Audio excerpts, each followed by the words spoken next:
This is the plaintiff, Gerald Pearlstein.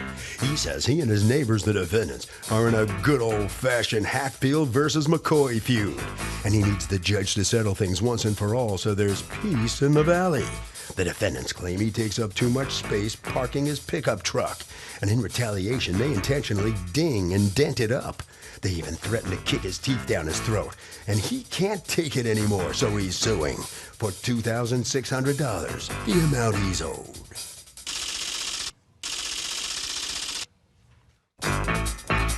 These are the defendants, Brian Farmer and Isadora Zanin. They say the plaintiff has pretty much been a problem since he moved in and has caused all sorts of strife with everyone in the building. They did absolutely nothing to his truck. The guy's just looking for some easy money, and they're convinced the judge will see through all of his lies and justice will prevail. They're accused of denting and venting.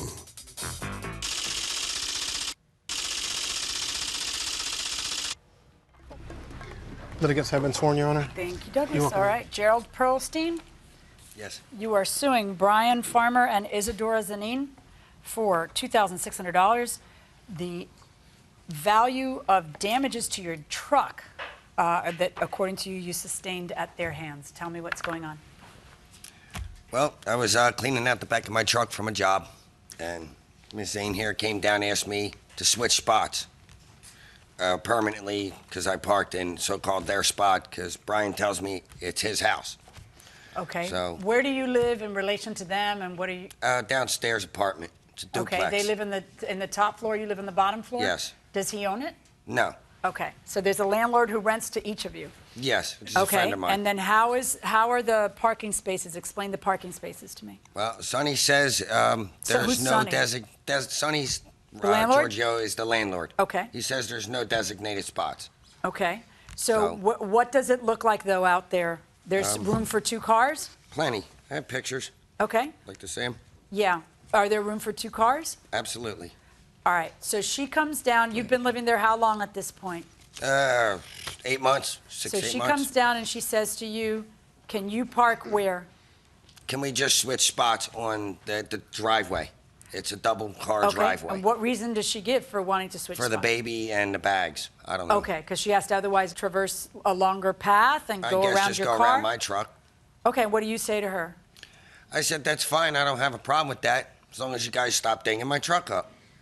And stop dinging my truck up. Okay. And that's when Brian came storming out of his house and said I was yelling and screaming at his wife. Were you? No. I didn't raise my voice. Okay. And, he wanted to fight and all that stuff. Okay, but why is this the first time you're bringing up to her dinging the car? Because there's nothing I can prove it until he said he did it. Okay, and then when he said he did it, when did they ding your car? When? A few different times, I suppose. They're all over. They're on both sides. I mean, I even took the liberty to open his door up one time to find out if it would match up, and it did. Okay, did you call the police that day that you did that? No. Did you ever knock on his door and tell him, come down here, you need to see this, let me show you? No, because I wasn't sure if that were true or not. All right, so you're having a perfectly civil conversation with her where you're agreeing to what she's asking for on behalf of her and the baby, and then it turns into this problem when you say to her, if you stop dinging my car. He thinks you're yelling at her and disrespecting her. He comes down, and what happens between the two of you? No, he just started yelling at me. He told me he wants to fight and, to keep it nice. Why would he come down and have that cowboy moment if you're having a perfectly civil conversation with his wife? I have no idea. What's your version of this? Okay, I came down from my apartment. I was on my way to do laundry, and I actually knocked on his door before I noticed that he was already outside. When I knocked on his door, I believe this gentleman was inside. He answered the door and he said, no, he's right outside.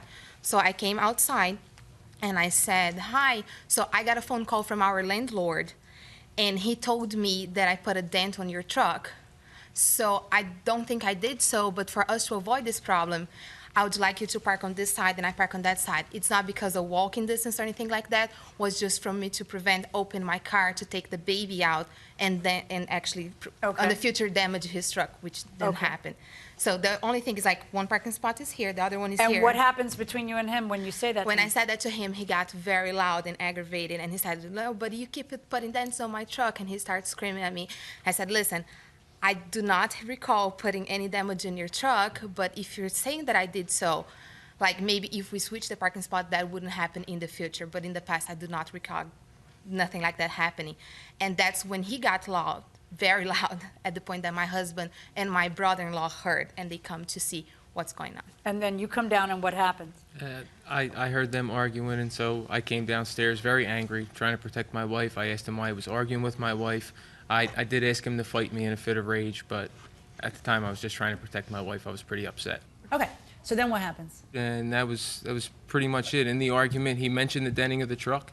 I said that it's possible your truck got dented anywhere. The dents that are in the truck are from somebody opening their door, obviously, a few little tiny dents on the one or other side of his truck. I'm not sure. I said it wasn't me. If it was, I would own up to it. It could have happened anywhere, and that was pretty much the statement I made. After I said that, he kept telling me, oh, so you're admitting to doing it. I'm sure it was you, and I'm going to take you to court. And that's Okay, was and pretty then you much the tell end of him, the I want to argument. fight you? How do you say it? It was pretty much those words, step down out of your truck and we'll handle this like men. It was more or less Okay, what it and was. what did he I do? didn't threaten him in any way. I never said I'm going to kick your teeth in or anything Okay, like that. and so what did he do when you said step out of your truck and we'll handle this like men? He said, no, we're not going to do it that way. He stayed in his truck and kept insisting on I dented his vehicle. You know, the way he parked in the driveway wasn't reason for me to dent his vehicle, which I never did, but he would come home and he would park in the driveway on a 45-degree angle. I mean, we have a 2-car driveway. Instead of parking like everybody else does, he would come home and pull into the driveway on a 45-degree angle. and Why leave would he do that? barely any room. I really don't know. He did that. We have pictures of that as well. Have if you wanted to otherwise see gotten it. along with him, or were there other problems before that? He was We pretty had- much a problem since he moved into the house for us and everybody else in the neighborhood. Tell me about the problem you had with some shed. The shed behind the house. I've lived in the house for about 5 years now. There is a backyard shed that sits behind our house where I kept my bicycles for those 5 years. He moved in. After me living there for 4 years, he decided one day that he would call the landlord and ask him if it's okay to use the shed. When the landlord said, yes, you can put some of your stuff in the shed, that I was already using it, he moved all my stuff out of the shed, put all Without his telling belongings us. in there, and then Without knocking on your door and No. saying? and then Not put saying locks on the anything. shed. Did that happen? Yeah, Sonny said I could use the shed. That's Yeah, what but was why told. would you? Why would Sonny you not said knock on it your was his neighbor's? shed. Why are you a jerk? Why wouldn't you 'Cause just Sonny knock said on it your was neighbor's door and my say, way. "Hey, the landlord's giving me exclusive use of this, and you need to get your stuff out." Why would you put their stuff out in the open? Sonny told me he was going to do that. That was told to me. But you're through the him. guy who physically touched and trespassed on their property to put it out. You're the guy putting it out. Sonny didn't put it out, right? Well, I guess All right, so. well, in what world is that like appropriate? No wonder you guys don't get along. And welcome back to the People's Court. Harvey Levin here. If you're in an all-out war with a neighbor and you think the neighbor is in the wrong, would you extend the olive branch and try to fix it, or would you shut him off? Oh, you should definitely extend the olive branch. I mean, our founding fathers did that, so I think everybody else should at least try. And if not, then you should just back off, but don't make a big deal out of it. But our founding fathers also started a Revolutionary War. What do you think? I don't know, you just gotta give them a chance, and if they're not gonna do anything about it, then But if they're being unreasonable, do you try and solve it, or do you just put a wall up? Try to fix it. You guys are just all... I think you shut them off. I knew there was somebody. Why? Because I have a neighbor who's a pack rat, and we get rats in our backyard, and they come in our house, and we're done with it. And So that's what a pack rat is. Didn't know that. Going inside the courtroom. Now, what is different today about all those days where you didn't think you had enough evidence to call the police? Why are you bringing the case now in front of me? If you didn't have enough evidence for the police, what makes you think you have enough evidence for the judge? Well, I tried with the police, and they just And told they me said you didn't have enough to take evidence, it so to that you court. tried me? No, they did not say What am I, that. second They fiddle said to the take it police? court. You can't convince the police that you're going to convince me. They said to take it to court. That's where Okay. I'm at. All right, what evidence do you have that they dinged your car? Except for him just saying he did it. Him And just he saying told that me he when? did it. And I have a witness that he said he did it, Okay, which come on Brian up. didn't even see him in the house Who when are he you? said it. A friend of Jerry's. Okay, tell me what you know. What I know is pretty much what went down that day was I overheard. He, like she said, she came to the door asking for him. He was already outside. Him and her were talking. He comes downstairs. They, I guess, in a fit of rage, like he just said. And his exact words were, "Yeah, I did ding your truck because I can't get my child and my groceries out of the car when you're parked to me next, like when you're parked near me like that." Okay. So that was his exact word. Then it got heated, really heated. And I just stood back, listening, watching. He wasn't really doing anything. He was just taking it all in, and that was pretty much how it went down. Okay, and according to you, did you ever tell him, yeah, I dinged your car because of the way you park? No, I said it's a possibility that I could have dinged your car, or anybody else could have dinged your vehicle because of the way you park, and I didn't. Those were pretty much my And one exact thing, words. ma'am, this gentleman never came outside of the house during this argument was going on at night. So I'm not so sure what he heard or not, because besides the time that I knocked on his door and he answered the door, he never came out. Does he live there or no? I don't think so. You've never seen him there before? He didn't, no, He he came- was there constantly. yeah, He stayed as a there friend. every few nights during the week, but he didn't come outside of the But house. during that the day. whole argument, he never came outside, not once. Not even when my husband asked him to fight his friend, he wouldn't come out and say, okay, I'm going to fight him with you, maybe. Well, I think that's pretty evident from his own testimony. He was just standing there. Okay.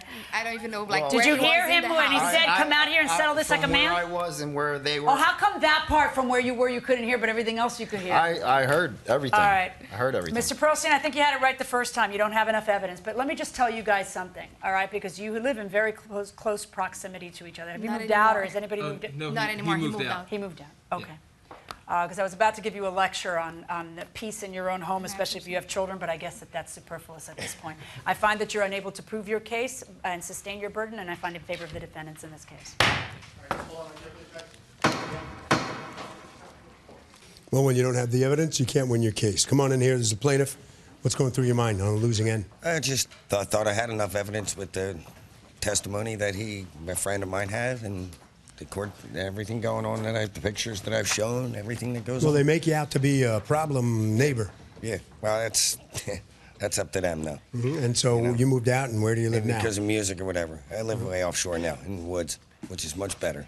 You're out of contact with Yes. people? Yeah, Okay. it's so-called. All right, head right around the corner there. All right, come on in here. So, satisfied how this verdict comes out? Yes, Yeah. just fair. You glad to be rid of him? Yes, absolutely. Why? What was so bad about him? It was just nothing but problems from the time he moved in. What was your first clue that this guy was not going to be a good neighbor? No, just his attitude. The way he acted the days, the way he always acted everywhere he went. So that's pretty much it. Harvey, what do you think?